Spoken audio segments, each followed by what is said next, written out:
오늘 여러분들과 가족이라고 하는 제목을 가지고 은혜를 나누고자 합니다. 지난주 포함해서 총 4주 동안 주제 설교를 나누고자 하는데 나누는 동안에 제 개인적인 이야기들이 좀 많이 들어갈 수 있습니다. 그렇게 하는 이유는 다른 분들 가정사라든지 개인 이야기를 하다 보면 자칫 잘못하면은 오해가 될 수 있고 또 제 개인적인 이야기들을 여러분들에게 나눔을 통해서 저를 좀 더 알리고 우리가 서로 친밀해졌으면 좋겠다라고 하는 바람 속에서 그렇게 하게 되었습니다.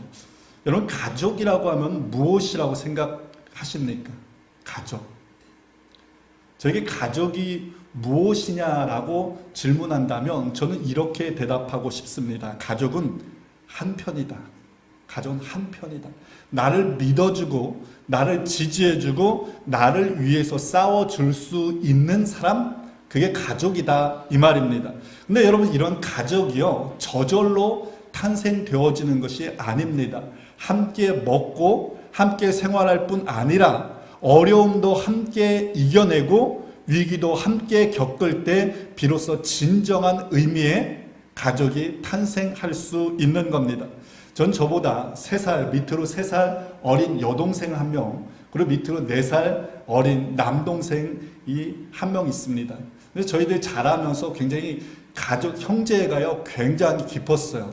그래서 저녁 시간이 되면은 한 방에 모여서 청소년 시절쯤 되었을 것 같습니다. 한 방에 모여가지고 서로의 연애 이야기도 나누고 어떻게 하면 좀 더 잘 사귈 수 있는지 이런 것도 같이 이야기도 나누었습니다.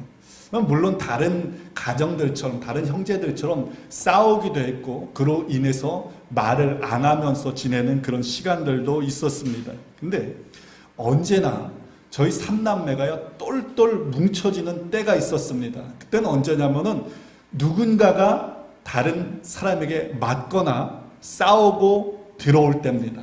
그러면은 남동생이 맞으면은 여동생이 가는 거예요. 여동생이 가서 해결하지 못하면 제가 나갑니다. 그러고서는 그 앞에서 큰 소리로 이야기하는 거예요. 누가 내 동생 때렸어. 아이러니컬하게도요, 누군가와 싸우는 그 위기의 순간이 형제애가 더욱더 깊어지는 시간이 되었던 거예요. 그래서 그 시간이 지난 후에는 우리 오빠가 최고야. 우리 누나가 최고야. 내 동생이 최고야 라고 서로가 가족임을 확인하는 시간이 되곤 했습니다. 근데 여러분, 부부도 마찬가지 아니겠습니까? 한 성인 남녀가 서로 사랑해서 결혼함으로 부부관계가 생겨납니다. 근데 결혼 초에는요 다들 엄청 싸웁니다. 근데 그 싸우는 것이 사실 보면은 너무나도 당연한 일입니다.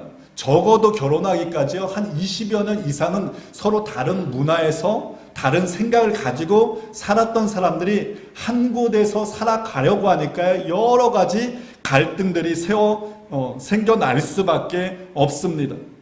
저와 아내 대학 때 만났어요. 그래서 제가 군대에 가 있는 동안 아내가 기다려 주었고 7년 연애 끝에 결혼을 하게 되었습니다. 근데 저희는요 하나님의 은혜가 아니면은 헤어져도 수도 없이 헤어졌다라고 이야기할 정도로 많이 싸웠습니다. 근데 그 관계가 회복되었던 시절이 필리핀 시절이었습니다.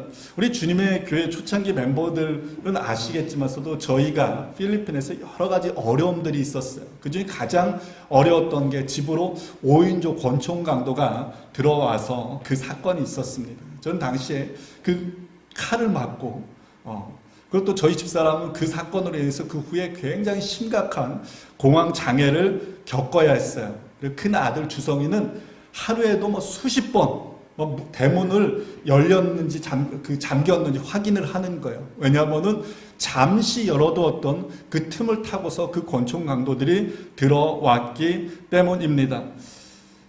공황 장애로 인해서 약을 계속 먹었는데 어느 날 기도하고 와서는 그렇게 이야기하는 거예요. 난 더 이상 약을 먹지 않겠다. 기도했는데 하나님께서 치유해 주신다라고 응답을 받았다라고 하고는 약을 끊었습니다. 근데 약을 끊었는데 끊고 하나님께서 치유하시는 그 기간을 기다리는 동안에요, 굉장히 힘들어했습니다. 그리고 저희 가족 모두가 그 힘들어하는 것을 보면서 함께 아파했어요. 근데 어느 날 아내가 그런 고백을 합니다.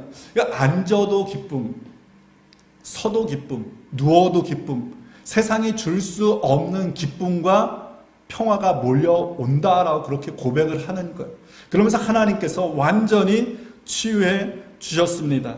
그리고 이 사건, 이 5인조 권총 강도 사건은 저희 가족들에게는요, 굉장히 커다란 의미가 있습니다. 왜냐하면 저에게 있어서는 인생의 터닝 포인트가 되는 시간이었고요. 저와 또 아내와의 그 관계가 또한 완전히 회복될 수 있었습니다. 그 어려운 시간들을 통해서 아내가 얼마나 소중한 존재인지 비로소 깨달을 수 있었고, 그 후로 더욱더 서로 아끼며 오늘에 이르게 되었습니다.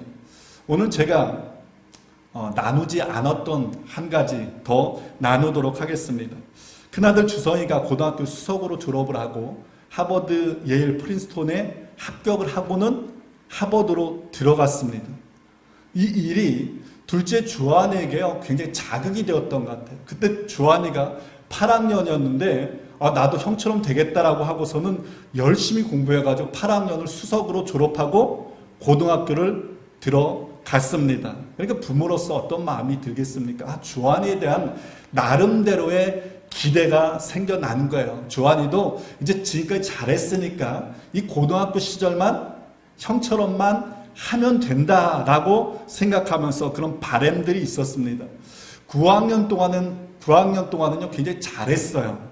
근데 10학년이 되면서 이 주한이가 늘 형 바라기였어요. 늘 형만 쳐다봤는데 그 형이 없다 보니까 굉장히 마음속에 공허를 느낀 거예요. 그 허전함을 메우기 위해 가지고는 학교에 있는 12학년 형들과 친하게 지내는 거예요. 근데 친한데 어느 정도 친하냐면은 매일 그냥 학교를 다니는데 새벽 3시, 4시까지 계속 통화를 하는 겁니다. 그러고서 아침에 일어나가지고 일찍 학교를 가려고 하면 어떻게 했습니까? 비몽사몽인 거예요. 학교 생활이 어떠했겠습니까? 학교에서 시험을 보면은 그래도 시험은 잘 보는데 숙제를 안 해가니까 숙제 점수는 빵점입니다. 그러니까 자연히 아들에 대한 간섭이 시작되는 거예요. 사춘기 시절에 접어든 아들과 갈등이 생겨나기 시작했습니다. 그래서 이 문제를 놓고서 하나님께 기도를 하면은 하나님께서 늘 응답하시는 말씀은 주한이 내가 알아서 할게. 나한테 맡겨. 내가 책임질게 라고 말씀을 하시는 거예요. 그래서 하나님께 내어 맡기고 하나님 맡깁니다 하고 맡기고 보는데도 그러니까 그대로인 거예요. 하나도 변하는 게 없는 겁니다. 그러면 또다시 간섭하는 거예요. 그러다 보면 그러면서 아들과의 관계가 조금씩 더 멀어지고 다툼이 시작되었습니다. 어느 날 아들과 다투게 되었는데 이 주한이가 다투다 말고 2층에서 공부하고 있는 형한테 뛰어가는 거예요. 그래서 형한테 그렇게 이야기를 하는 겁니다. 아니, 아빠랑 나랑 싸우고 있는데 왜 형은 가만히 앉아서 있느냐는 거예요. 왜 가만히 앉아서 있느냐. 왜 제가 가만히 그냥 공부하고 있는 왜 네 형한테 시비를 거냐고 그러면서 주한이를 혼을 냈습니다. 그랬더니 그렇게 이야기를 하는 거예요. 가족이니까 그렇지. 가족이면 모든 것을 함께 해야 되는 것 아냐? 그렇게 이야기를 하더라고요. 근데 당시에는 주한이가 이해가 되지 않았어요. 아니, 왜 가만히 있는 사람한테 시비를 거느냐, 혼을 냈습니다. 근데 시간이 지나고 보니까 작은 아들은요, 누구보다도 가족애가 깊었던 거예요. 그래서 가족의 사랑을, 가족의 관심을 누구보다도 더 받고 싶어 했었던 겁니다. 주한이는 저와 다툴 때면은, 난 대학은 제일 먼 데로 간다는 거예요. 대학 가가지고는 집에도 안 온다는 겁니다.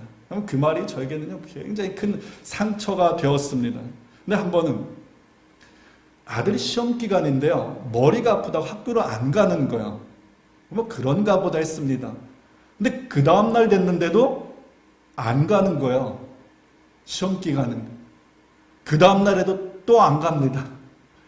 그지 내내 가지 않는 거예요. 그러니까 제가요, 겁이요 덜컥 났습니다. 하나님께 맡기라고 했는데, 하나님께 온전히 맡기라고 했는데 맡기지 못하니까 이런 일이 벌어졌구나. 그래서 제가 그때 하나님을 하나님 이제 주한이 진짜로 하나님한테 맡기겠습니다. 제발 고등학교만이라도 졸업하게 해주십시오. 그때 보면은 뭐 이거 그냥 다 인생을 포기한 애 같고 고등학교도 졸업하지 못할 애 같더라고요. 그렇게 기도를 했습니다. 근데 그 순간부터 바뀌더라고요. 제가 내려놓으니까 바뀌더라고요. 근데 아들이 바뀐 게 아니라요, 제가 아들을 바라보는 제 눈이 바뀌더라고요. 집에 와가지고 새벽 늦게까지 여전히 아들은 선배들하고 통화를 합니다. 그러면 제가 생각되기에 아들이 건강하니까 지금 저 시간에 새벽 3시, 4시까지 통화를 하고 있구나. 학교 갔다 와가지고 잠을 잡니다. 그럼 잠을 자면 감사하다. 왜요? 나가가지고 사고 칠 수 있는데 그래도 집에 있으니까 얼마나 감사한가 그렇게 되더라고요. 그러다가 주한이가 대학 입시를 준비하는 동안에 그 관계가 회복되는 기회가 있었습니다. 그걸 준비를 하는데 형하고 저하고 주한이하고 셋이 모여서 함께 아이디어가 무엇이 있는지 함께 이야기하고 자료를 찾아주었어요.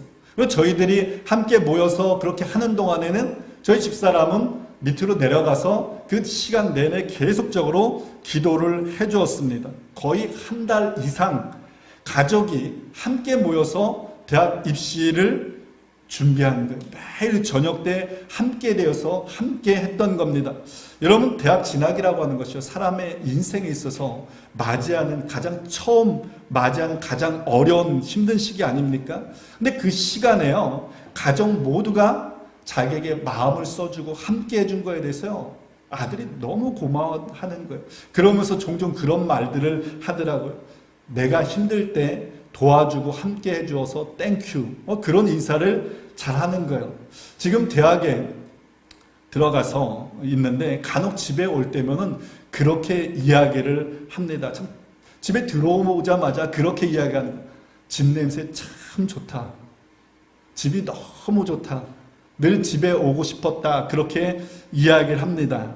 제가 저의 어린 시절, 그리고 부부 관계 이야기, 그리고 저의 아들과의 갈등, 즉 저희 가족사에 대해서 여러분들에게 말씀을 드렸습니다. 부끄러운 사실들을 다 공개를 했습니다. 이야기를 들으면서 여러분 어떤 마음이 드시나요? 아마 목사 가정도 별것 아니네, 우리랑 똑같네 라는 마음이 들 것 같습니다. 여러분 맞습니다. 목사 가정도요 별것 아닙니다. 여러분들과 똑같습니다. 똑같은 문제가 있고요, 똑같은 갈등이 있고요, 똑같은 다툼이 있습니다. 그 정도가 더하다 덜하다의 차이지 모든 가정 안에는 갈등이 있고요, 어려움이 있기 마련입니다. 근데 여러분, 비 온 뒤에 땅이 굳어진다라고 하는 말이 있지 않습니까? 이 말과 같이요, 갈등과 그 어려움들을 잘 극복해 나가면 진정한 가족의 소중함을 깨닫고 온전한 가족이 탄생되어질 수 있는 겁니다. 그런 원리에서요, 이런 원리가 교회 공동체 안에도요 동일하게 적용된다 이 말입니다. 왜요? 우리 모두가 하나님 안에서 한 가족이 되었기 때문입니다. 가정 안에서 서로 사랑해주고요, 지지해주고 용서해주고 격려해줌을 통해서 가정 모두가 함께 세워질 수 있는 것과 마찬가지로요, 교회 공동체 안에서도 서로의 연약함을 인정해주고 하나 되기 위해서 힘쓸 때 하나님께서 기뻐하시는 교회 공동체를 세워나갈 수 있는 겁니다. 오늘 본문에서는 바울 사도는요, 예수 그리스도의 십자가를 통해서 유대인과 이방인들이 하나 되었고 그로 인해서 하나님 안에서 한 가족 되었음을 이렇게 선포하고 있습니다. 이방 사람과 유대 사람 양쪽 모두 그리스도를 통하여 한 성령 안에서 아버지께 나아가게 되었습니다. 그러므로 이제부터 여러분은 외국 사람이나 나그네가 아니요 성도들과 함께 시민이요 하나님의 가족입니다 라고 이야기를 하고 있어요. 여러분, 이 유대인과 이방인들의 이 적대심, 이 갈등들이요 얼마나 심했는지 저는 이 내용을 보고서요 깜짝 놀랄 정도였습니다. 유대인들은 이방인들을 엄청나게 경멸을 했다. 하나님의 지옥불의 연료로 쓰려고 이방인들을 창조하셨다고 말했다. 이방인 여인이 아기를 낳기 위해서 진통을 느끼는 그 순간에 도움을 베푸는 것조차 합법적이지 않았다. 그것은 또 다른 이방인을 이 세상에 나오게 하는 일이기 때문이다. 유대인 남자가 이방인 여자와 결혼하거나 유대인 여자가 이방인 남자와 결혼하면 그 유대인 남자 혹은 여자의 장례식이 거행되었다. 이방인과의 접촉은 죽음과도 같은 것이었다라고 이야기를 하고 있는 거예요. 여러분, 우리들이 생각하고 있는 것과는 비교할 수 없을 정도로요, 이 이방인과 유대인과의 그 갈등이요 굉장히 골이 깊었다라는 겁니다. 근데 주님께서 십자가의 죽으심을 통해서요 그 장벽이 허물어졌습니다. 바울 사도는요 그 사실을 이렇게 이야기를 하고 있습니다. 그는 우리의 화평이신지라 둘로 하나를 만드사 원수된 것 곧 중간에 막힌 담을 자기 육체로 오시고 법조문으로 된 계명의 율법을 폐하셨으니 이는 이 둘로 자기 안에서 한 새 사람을 지어 화평하게 하시고, 여기서 여러분 이 둘로 자기 안에서 한 새 사람을 지어 화평하게 하셨다고 말하고 있습니다. 여기서 둘은 유대인과 이방인들이에요. 이 둘은요 절대로 같이 할 수 없었던 사람들입니다. 살아왔던 방식이 다릅니다. 살아가는 방식이 다른 사람들이에요. 생각하는 방식이 다른 사람입니다. 근데 주님께서 죽으심으로요 이 둘을 한 새 사람으로 지으셨다고 말하고 있어요. 그래서 지었다라고 하는 이 말은 새로운 창조를 의미하고 있는 겁니다. 주님께서 십자가의 죽으심을 통해서 새롭게 창조하신 것이 무엇이라는 걸, 그리스도 안에서 하나 된 새 사람, 즉 새로운 공동체를 창조하셨다는 것, 그게 바로 교회라는 겁니다. 그러면 교회 안에서 여러분 하나 되는 것이 얼마나 중요한가, 바울 사도는 그것에 대해서 이야기를 하고 있는 겁니다. 제가 잘 아는 80줄에 계신 장로님 한 분이 계세요. 이분 굉장히 많이 배우신 분이십니다. 그리고 말씀도 굉장히 잘하세요. 그래서 교회 안에서 늘 자신의 의견들을 주장을 하셨던 분입니다. 그래서 교회는 이렇게 해야 돼, 교회는 저렇게 해야 돼, 자신의 주장을 말씀하셨어요. 근데 어느 날 그분이 그런 말씀을 하시는 거예요. 난 지금까지 늘 내가 옳다라고 생각하는 것을 말하고 행동했습니다. 때로는 그것이 교회 안에 갈등을 유발하기도 했지만서도 나는 그것이 옳다라고 믿었습니다. 근데 이제 와서 깨닫게 되는 것은 옳음보다 더 중요한 것이 있는데 그게 무엇인가? 그게 바로 하나됨입니다 라고 그렇게 말씀을 하시더라고요. 그러니까 오랜 인생의 경륜을 통해서 깨닫게 된 옳음보다 더 중요한 거, 그것은 하나됨이다 라고 하는 사실을 깨달았다라고 고백하시는 거예요.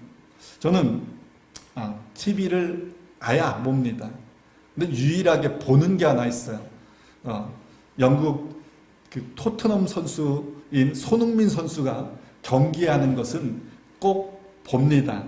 한 번은 이 팀이 경기를 하는데 같은 팀 선수가 상대방 선수에게 태클을 무리하게 해가지고요 퇴장을 당해버렸습니다. 전반전에 퇴장당했으니까요 이 토트넘 선수도요 그 전후반 한 명 부족한 걸 뛰니까요 뭐 고생 한마디로 개고생을 한 거예요. 겨우겨우 2대1로 이겼습니다. 그날 최고의 선수 맨 오브 더 매치로 손흥민 선수가 뽑혀서 인터뷰를 하는데 그렇게 이야기를 하는 거예요. 누군가 레드카드를 받았다면 우리는 그를 위해 더 열심히 뛰어야 합니다. 퇴장당한 동료를 위해 싸우는 게 바로 팀입니다. 그 인터뷰를 듣고요 소름이 끼칠 정도였어요. 아니 저 30밖에 안 된 어린 선수가 어떻게 저런 것을 깨닫고 생각하고 말할 수 있었을까? 아주 굉장히 가슴이 뭉클했습니다. 그런 다음에 인터뷰 후에 선수들이 모여있는 그 라커룸에 들어갔는데 거기에서 퇴장당한 그 선수를 가가지고 아무 말도 안 하고 그냥 꼭 껴안아주는 것. 여러분 그 퇴장당한 선수가 경기장에 있지도 못하고 그냥 쫓겨났습니다. 라커룸에 있어요. 그 라커룸에서 그 경기를 지켜보면서 얼마나 다른 선수들에게 미안했겠습니까? 얼마나 마음 졸였겠습니까? 손흥민 선수는 그 모든 것을 안다는 듯이 내가 너 알아. 내가 너의 그 마음 아픈 거 알아라고 하는 그 마음으로 가가지고 아무 말도 하지 않고 그를 안아주었던 거예요. 여러분, 우리는 그리스도 안에서 몸된 교회를 세워나가는 그 일에 부름받은 한 형제 자매들입니다. 축구로 이야기하면 원팀입니다. 가족입니다. 퇴장당한 선수처럼 누구나가 여러분 실수할 수 있습니다. 그로 인해서 모두가 함께 아파하고요, 어려움 겪을 수 있습니다. 그러나 여러분, 원팀으로 부름받았기 때문에 누군가를 불평하거나 불만하는 것이 아니라 공동체를 위해서 내가 더 열심히 뛰어야 한다는 것, 그리고 실수한 그 사람을 배려하는 마음으로 다른 사람을 품어줄 수 있어야 한다는 말입니다. 이게 바로 공동체라는 겁니다. 서로 다른 두 사람이 만나서 만들어지는 게 가정 아닙니까? 근데 이 가정에서도요, 둘이 자기의 의견들을 내세우고 주장한다면은 가정이 서나갈 수 없습니다. 교회 공동체는 어떻습니까? 두 사람보다 훨씬 많은 사람들이 모여진 곳이 교회 공동체예요. 그러면 그렇다면 그곳에서 나만의 방식, 나만의 것들을 주장하고 한다면은 그 공동체는 여러분 세워질 수 없습니다. 나갈 수 없고요. 계속 무질서 속에서 제자리에 머물러 있을 수밖에 없습니다. 그러나 우리를 공동체로 불러주신 하나님의 뜻을 기억하며 양보하고 나를 희생한다면 우리가 서로를 통해서 힘을 얻게 됩니다. 서로를 통해서 기쁨을 얻게 될 거고요. 그리고 그 공동체가 힘있게 앞으로 나아가게 될 겁니다. 그러나 하나님께 영광을 돌릴 수 있습니다. 저는 그런 가족 같은 공동체, 서로 격려하며 위로하며 세워가는 그런 공동체를 우리가 만들어갈 수 있기를 주님의 이름으로 간절히 축원을 드립니다. 그럼 여러분, 우리가 어떻게 하나됨을 이룰 수 있는가 하는 문제를 한번 생각해 보고자 합니다. 바울은 하나되는 그 과정을요, 건물을 짓는 일에 비유해서 이야기를 하고 있습니다. 그의 안에서 건물마다 서로 연결하여 주 안에서 성전이 되어가고, 바울 사도는요, 그리스도 안에서 각각의 돌들이 서로 연결되어질 때요, 성전이 될 수 있다라고 이야기를 하고 있습니다. 여러분, 건물이 완성되기 위해서는요, 중요한 것은 연결되는 거예요. 벽돌과 벽돌이 연결되는 겁니다. 벽과 벽이 연결되는 거예요. 기둥과 기둥이 연결되어야 합니다. 그렇지 않고 연결되지 않는다라면요, 아무리 멋지고 훌륭한 건물이라고 하더라도 쉽게 무너질 수밖에 없습니다. 이 연결을 위해서 필요한 게 뭐냐면 서로의 희생이라는 거예요. 여러분, 빌딩을 건축할 때요, 사용되는 게 벽돌입니다. 이 벽돌 한 장은요, 그 한 장 자체로 완벽합니다. 근데 건물을 완성하기 위해서는 때로는 벽돌이요, 반으로 쪼개져야 되는 거예요. 때로는 벽돌이 깎여져야 합니다. 때로는 다듬어져야지 합니다. 그래야지 잘 연결될 수 있는 겁니다. 벽돌이 자기의 모습 그대로만 유지하려고 한다면은 건물은요, 연결될 수 없고 절대로 완성될 수 없습니다. 교회도 마찬가지입니다. 아무리 능력이 뛰어난 사람, 아무리 은사가 많이 있는 사람 모였다 하더라도 성도 한 사람 한 사람들이 자신을 희생하지 않고 내 것만 주장한다면 그 교회 공동체는 세워질 수 없습니다. 공동체를 생각하고 내 것을 내려놓을 때 공동체가 건강하게 세워져 나갈 수 있는 겁니다. 여러분, 교회는 일의 양이나 일의 결과로 평가되는 것이 아닙니다. 얼마나 많은 사람들이 함께 그 일을 했느냐, 얼마나 협력했느냐, 얼마나 잘 연결되어져 있느냐, 그게 바로 그 교회 공동체의 힘이고 파워입니다. 오늘 말씀을 준비하면서 법궤를 떠올려 보았어요. 이스라엘 백성들이요, 하나님의 임재의 상징이었던 이 법궤, 늘 다닐 때마다 갖고 다녔던 게 법궤입니다. 근데 이 하나님의 임재의 상징이었던 이 법궤를 이스라엘 백성들이 함부로 손을 댈 수 없어요. 그래서 어떻게 합니까? 긴 채를 이용한 막대기를 이용합니다. 그래서 법궤에 끼고서 메고 가는 겁니다. 막대기를 이용해서 법궤를 옮기는 일은요, 하나됨을 요하는 일입니다. 누구 하나 그냥 먼저 앞서 나간다라고 하면은 이 법궤는 땅에 떨어질 수밖에 없습니다. 누구 하나 나 힘들다라고 뒤처진다라고 하면 앞으로 나아갈 수 없습니다. 근데 이 메시지는요, 우리 처음 주님의 교회를 시작할 때 우리에게 주셨던 메시지입니다. 시작할 때 다른 메시지가 아니라 바로 이 메시지를 왜 주셨을까 생각해 보았습니다. 그 이유는 정말 하나 되지 않으면은 한 발짝도 나갈 수 없고, 하나 되지 않고서는 하나님께서 우리에게 맡겨주신 그 사명 감당할 수 없음을 주님께서 미리 말씀해 주셨던 겁니다. 여러분, 교회는 능력 있는 한 사람이 10걸음 빨리 가는 게 아닙니다. 능력이 좀 부족해도 10사람이 함께 보조를 맞춰 나아가는 곳이어야 합니다. 교회는 누구 하나의 열심으로 세워질 수 있는 것 아닙니다. 목사도 아니고요, 장로도 아니고요, 어떤 능력 있는 권사, 집사도 아닙니다. 모두가 함께 잘 연결되어질 때 하나님께서 기뻐하시는 교회 공동체가 탄생될 수 있는 겁니다. 여러분, 하나로 잘 연결되어질 때 하나님께서 그 공동체 안에 주시는 축복의 약속이 있습니다. 우리 함께 읽어볼까요? 시작. 너희도 성령 안에서 하나님이 거하실 처소가 되기 위하여 그리스도 예수 안에서 함께 지어져 가느니라. 성도 한 사람 한 사람이 잘 연결되어져 있는 그곳에 하나님께서 처소를 만드신다. 그곳에 하나님께서 임재하신다라고 약속하고 있습니다. 예수 그리스도 안에서 우리가 하나로 연결되어지기만 하면, 하나 되기만 하면 그들이 유대인이든지 이방이든지, 그들이 예루살렘에 있든지 예루살렘 밖에 있든지, 그들이 건물 안에 있든지 산이나 들에 있든지 상관없이 하나님께서 만나주시고 그곳에 임재하시겠다라고 약속하고 있는 겁니다. 그러면 여러분, 오늘 우리들이 그리스도 안에서요 하나로 연결되어져야 할 목적이 분명해진 거예요. 왜 그렇습니까? 우리가 하나로 연결되어진 그곳에 하나님께서 임재하신다라고 약속하고 있기 때문입니다. 우리들이 신앙생활하면서 착각하는 것이 있어요. 다른 사람은 내가 알 바 아니고 나 혼자 신앙생활 잘하면 된다라고 생각합니다. 나 혼자 성령 충만하면 된다라고 생각하는 분들이 있습니다. 근데 여러분, 정말 그럴까요? 아닙니다.